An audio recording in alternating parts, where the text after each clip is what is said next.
नमस्कार दोस्तों, स्वागत है आपका विकी ट्रिक्स क्लासेज में। आज हम पढ़ेंगे महाकवि भास रचित स्वपन वासवदत्तम।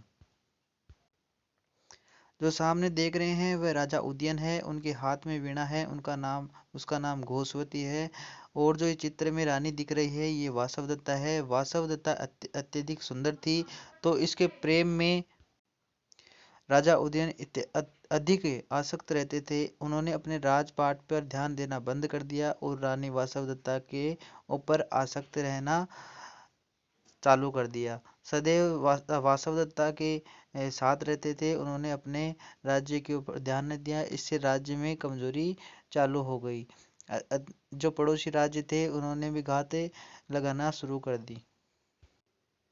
देखते ही देखते पड़ोसी राज्य का एक राजा आरुणि जो है राज्य के ऊपर आक्रमण कर राज्य को छीन लिया। इससे मंत्रियों में बहुत ही ज़्यादा अलगाव हुआ। एक मंत्री जो योगेंद्रन था उन्होंने वासवदत्ता से मिलकर एक योजना बनाई कि जो है वासवदत्ता उदयन राजा से अलग होए ताकि वह राज्य के ऊपर वापस ध्यान दे। स्वपन वासवदत्ता में अंक की बात करें तो स्वपन वासवदत्ता में 6 अंक है। 5वें अंक के आधार पर स्वपन वासवदत्ता का नाम रखा गया। स्वपन वासवदत्ता वासवदत्ता नायिका का नाम है और नायिका जो है स्वपन में आकर उदयन से मिली, इसलिए इसका नाम स्वपन वासवदत्ता रखा गया। उदयन स्वपन वासवदत्ता का नायक है। उदयन कौन है? स्वपन वासवदत्ता का नायक है। नायक किस प्रकार का है? तो धीर ललित प्रकार का है। नायक 3-4 प्रकार के होते हैं: धीरोदात, धीरोदत्त और धीर ललित। धीर ललित जो नायक होते हैं वह नायिकाओं के प्रति आकर्षित होते हैं। धीर ललित नायक उदयन जो है गोस्वती वीणा का वादक थे। गोस्वती जो वीणा है उसको बजाते थे, वे वीणा वादक थे। स्वपन वासवदत्ता एक बृहत कथा से ली गई है। लावणक दाह कथा लावणक दाह कथा लावणक दाह कथा स्वपन वासवदत्त का एक अंक है। लावणक दाह कथा में जो योगेंद्रन थे वह वासवदत्ता को जल जल जलने से मृत्यु होने का कारण बताया था कि एक लावणक दाह में वासवदत्ता जो है जलकर मर चुकी है। उसके पश्चात राजकुमारी पद्मावती जो है उदयन की रानी बनी। दूसरी राजा उदयन की रानी दूसरी कौन है? तो राजकुमारी पद्मावती है। राजकुमारी पद्मावती के पिता का नाम दर्शक था। राजकुमारी पद्मावती के पिता का नाम दर्शक था। ये जो है मगध देश की राजकुमारी थी। और इम्पोर्टेंट बात यह है कि जो वासवदत्ता थी वह इस राजकुमारी की जो है यहाँ है न्यास बनकर रही है। न्यास का मतलब है एक सुरक्षित रखी हुई जो अमानत होती है उसको न्यास कहते हैं। जो पद्मावती वो वासवदत्ता को है ना जो न्यास बनाकर रखती है। योगेंद्रन जो है महामंत्री थे किसके? उदयन के। योगेंद्रन जो महामंत्री उदयन के महामंत्री थे। राजा उदयन के महामंत्री योगेंद्रन थे। और ये जो है स्वपन वासवदत्त के योगेंद्रन महामंत्री थे। स्वपन वासवदत्त थे। स्वपन वासवदत्त में जो है विदूषक वसंतक था। स्वपन वासवदत्त में विदूषक क्या था? कौन था? वसंतक था। जो विदूषक होता है वह एक ऐसा पात्र होता है जो राजा और रानियों के बीच संधि कराता है। उनके लड़ाई झगड़े में अपना हस्तक्षेप कराकर उनको राजी करवाता है, उनमें वापस संधि करवाता है। और जैसे फिल्मों में देखा गया है कि हर एक मूवी में एक काल्पनिक पात्र ऐसा होता है जो बीच बीच में सुलझ का काम करवाता है, वैसे ही विदूषक होता है। जो स्वपन वासवदत्त में विदूषक था उसका नाम था वसंतक। अभिज्ञान शाकुंतलम में विदूषक का नाम था मांडव्य और मृच्छकटिका में विदूषक का नाम था मैत्रेय।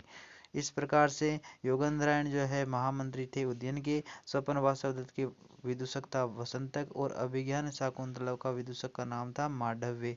मृच्छकटिका के विदूषक का नाम था मैत्रेय। स्वपन वासवदत्ता में नाटक का जो अंक था स्वपन अंक वो कौन सा था? तो वो पंचम अंक था। जो पंचम अंक था उसमें वासवदत्ता जो उदयन के सामने आ गई थी, उदयन को लगा कि वासवदत्ता अभी जिंदा है, तो योगेंद्रन और अन्य मंत्रियों द्वारा कहा गया कि ये तो आपका एक स्वपन मात्र है। जो ये सारा घटनाक्रम है जो पंचम अंक में हुआ और स्वपन वासवदत्ता इसी के ऊपर नाम रखा गया। वासवदत्ता जो थी, जो अवंती देश की थी। वासवदत्ता कहाँ की थी दोस्तों, तो अवंती देश की थी। और अवंती देश की होने के कारण इनका परिवर्तित नाम अवंतिका रखा गया। जब न्यास के रूप में पद्मावती के पास रहती है तो अवंतिका के नाम से रहती है, क्योंकि उदयन के पास उदयन की रानी जो थी दूसरी, वह पद्मावती थी। और पद्मावती की न्यास के रूप में रहती थी। न्यास के मतलब एक अमानत के तौर पर रहती थी। योगेंद्रायण अमानत के तौर पर पद्मावती के पास वासवदत्ता को रखे जाता है। तो अवंतिका जो है वासवदत्ता का ही परिवर्तित नाम था। चक्रारम पंक्तिरेव गच्छति भाग्यम पंक्ति स्वपन वासवदत्त से ली गई है। यह योगेंद्रायण द्वारा कहा गया है कि चक्रारम पंक्तिरेव गच्छति भाग्यम पंक्ति। इसके पीछे की घटना है दोस्तों, एक बार की बात है जब योगेंद्रायण के साथ वासवदत्ता जो है उदयन के राज्य में निकले हुए थे, तब उदयन और पद्मावती जो है राज्य के भ्रमण में निकले। तो जब पहले उदयन के साथ वासवदत्ता जाती थी, उसी प्रकार उदयन के साथ पद्मावती जो है राज्य के भ्रमण में निकले।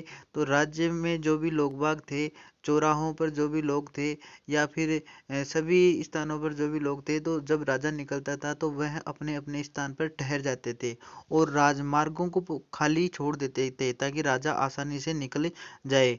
जैसे अभी कोई बड़ा मंत्री या प्रधानमंत्री सड़क से गुजरता है तो सभी मार्गों को रोक दिया जाता है उनके लिए। वैसे ही वासवदत्ता को और योगेंद्रायण को भी रुकना पड़ा। तो वासवदत्ता को जो है अपने अतीत की याद आई और वह दुखी हुई। तो जो योगेंद्रायण थे वह उन वासवदत्ता को कहा कि चक्रारम पंक्तिरेव गच्छति भाग्य पंक्ति।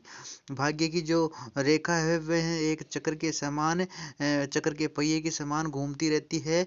ऐसा चक्रारम पंक्तिरेव गच्छति भाग्य पंक्ति स्वपन वासवदत्ता में योगेंद्रायण के द्वारा कहा गया। घोषवती जो वीणा है वह उदयन की वीणा थी। स्वपन वासवदत्त में अगर पूछा जाए कि घोषवती वीणा उदयन की वीणा थी, कौन से नाटक में थी, तो स्वपन वासवदत्त में थी। और किसकी थी, तो उदयन की थी। बालचरितम जो है भागवत कथा आधारित है। इसमें 5 अंक है। ये भास द्वारा रचित है। बालचरितम अगर पूछा जाए कि किस पर आधारित है, तो भागवत कथा पर आधारित है। कितने अंक है, तो 5 अंक है। और किसके द्वारा रचित है, तो भास के द्वारा रचित है। इसी प्रकार मध्यम व्यायोग का अर्थ होता है बीच का नायक, जो कि एक भीम है, महाभारत से लिया गया है। ये भी भास के द्वारा रचित है। पंचरात्रम संवकार है, इसमें 3 अंक है। ये भी भास द्वारा रचित है। कह कम सक्तो रक्षितुम मृत्यु काले, कह कम सक्तो रक्षितुम मृत्यु काले, ये जो सुक्ति आई, तो सुक्ति जो है स्वपन वासवदत्त की है। पूछा जाए कह कम सक्तो रक्षितुम मृत्यु काले कहाँ से ली गई है, तो स्वपन वासवदत्तम से ली गई है। चारुदत्तम जो है भास रचित अपूर्व नाटक था। चारुदत्तम भास रचित अपूर्व नाटक था और इसका जो है उल्लेख मर्चकटिकम में शूद्रक ने उपजीव्य लिखते हुए भास रचित चारुदत्त को उपजीव्य माना। चारुदत्तम भास रचित अपूर्व नाटक है। इसका उल्लेख जो मर्चकटिकम में शूद्रक द्वारा लिखा हुआ मर्चकटिकम है, उन्होंने लिखा कि उपजीव्य लिखते हुए भास रचित मर्चकटिकम उपजीव्य लिखते हुए भास रचित चारुदत्त को उपजीव्य माना। किसने माना, शूद्रक ने माना चारुदत्तम को, मर्चकटिकम को चारुदत्तम का उपजीव्य। अब देखते हैं भासो हास्य कविकुलगुरु कालिदासस्य विलास है। भासो हास्य कविकुलगुरु कालिदासस्य विलास है। ये जो भास द्वारा और कवि कुलगुरु कालिदास द्वारा विलास, इस प्रकार की लाइन है। गीत गोविंद जयदेव की लिखी हुई है और प्रसन्न राघव भी जयदेव की लिखी हुई है। भास रचित रामायण पर आधारित नाटक कितने हैं, अगर पूछा जाए कि भास रचित भास के द्वारा रामायण पर कितने आधारित है भास के नाटक, तो 2 है। कौन कौन से हैं, प्रतिमा है जिसमें 7 अंक है, और अभिषेक है जिसमें 6 अंक है। अब बात करते हैं भास रचित महाभारत पर आधारित नाटक कितने हैं, तो पूरे 7 है। बालचरितम भी उसमें आता है। समवकार भास द्वारा रचित है, पंचरात्रम में से लिया गया है। समवकार में 3 अंक है।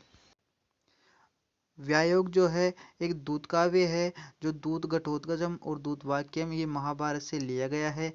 वृत्त कथा मूलकम नाटक कितने हैं? तो 4 है। भास रचित वृत्त कथा मूलकम नाटक कितने हैं पूछा जाए तो 4 है।